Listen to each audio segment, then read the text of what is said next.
Hey guys, Edre here. Today I'm going to be doing a brand new album review. I'm going to be reviewing the new cover album from Green Day frontman Billie Joe Armstrong, and it is called No Fun Mondays. A bit of background like I do with all my reviews. I've been a pretty big fan of Green Day for quite a while, with me enjoying thoroughly all of their albums, at least up until American Idiot. Although that 7 album streak I think is one of the best. And unfortunately, I don't think Green Day has really come close to that ever since. With their most recent album, Father of All, being an extremely disappointing album. If you go back and watch my review from February of this year, you can tell that I did not like that album. I gave it a 3 out of 10, and quite honestly, the more I revisit it, the less and less I like it. I'd probably give it an even lower score now. It's definitely one of I think the most disappointing and one of my least favorite albums of 2020, which is extremely upsetting, considering albums like 39 Smooth, Kerplunk, Dookie, American Idiot, Insomniac are all excellent albums that I love quite a bit, and to hear a band that I like quite a bit fall like that just is a bit upsetting. But it has been a pretty continuous progression, with albums from the Trilogy and Revolution Radio also being, I think, far from that impressive. So, the most interesting part about Father of All was that there wasn't much promotion behind it. I know that COVID kind of did kill the whole plans for the Hella Mega Tour, but even if you take that into consideration, most bands spend almost the entire year promoting their album, even if there's no tour. Green Day almost completely forgot that they released this album, which is kind of telling, to be honest with you. Instead, what Billie Joe ended up doing was this No Fun Mondays project, which he started doing almost immediately after Father of All came out. Almost every other Monday, he would be releasing a new cover song on his YouTube channel and as a single. And now we finally have all these singles, condensed into a single album. So, and also it's worth noting that Green Day also has restarted the Network project, which I believe is putting out their first album or their second studio album in December, so I'm looking forward to that. But with No Fun Mondays, what Billie Joe seems to do is, from a song selection standpoint, pick a lot of songs that already fit that Green Day mold. Songs that could already be reworked in a more pop-punk sound that, without it sounding too off. You know, the big one was, I Think We're Alone Now. That was also, I believe, the first one he did. And I also think one of the best ones he did. It's already a song that sort of is structured in a way in which it could be easily reworked to have that stereotypical Green Day sound, and for the most part, he pulls it off quite well. I think that, well, he doesn't do too much to really change the song. It's already kind of in that vein of sort of pop rock that it's not too hard for Billie Joe to rework it. This is a common theme, though, throughout the entire album, which is both a positive and negative. Almost all the songs he chooses are songs that are already very close to that structure that you've come to expect from Green Day these days.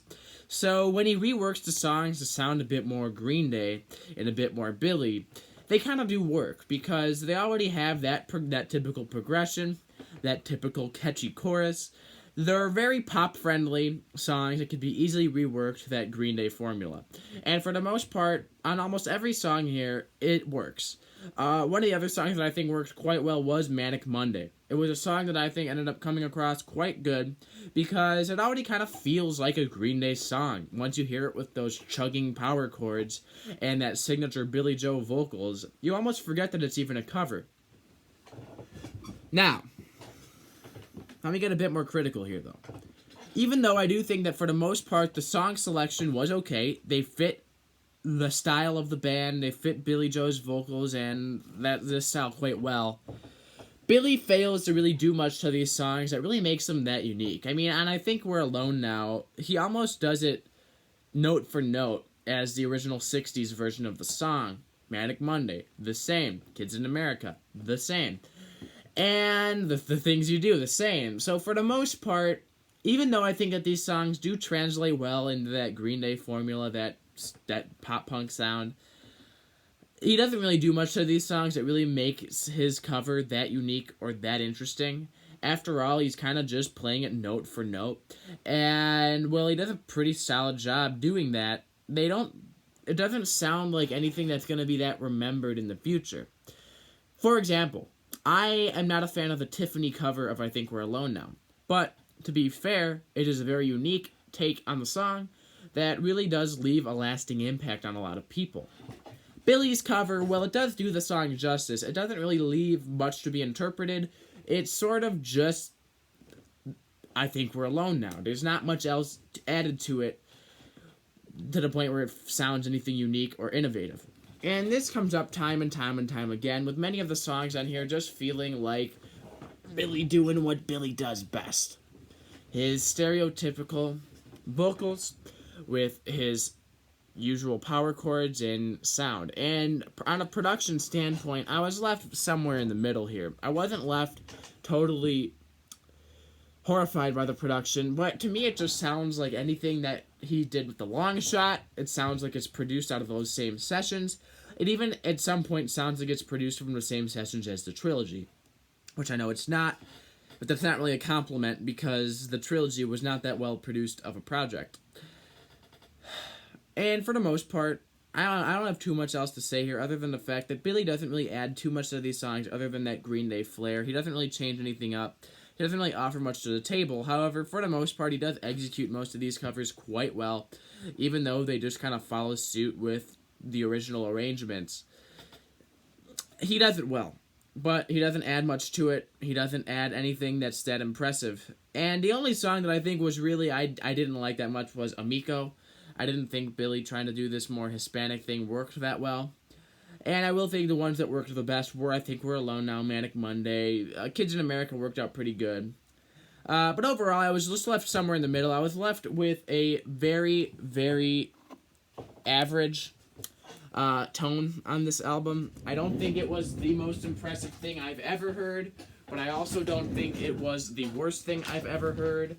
I definitely enjoyed it more than I enjoyed Father of All, and for the most part, Billie Joe delivered with sort of what I was expecting.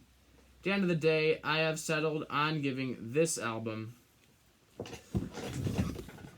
a strong 5 out of 10. For anybody that doesn't know my reviews, anything above a 5 is good, anything below a 5 is bad, so a 5 is a purely average review. I'm very indifferent on this album. I don't think Billie did anything that impressive, but I also don't think he did anything that disappointing.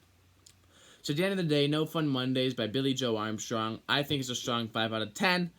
It's definitely better than Father of All, but I still have some high hopes for the network's upcoming album. I hope that Billie at least provides me with something more impressive this year.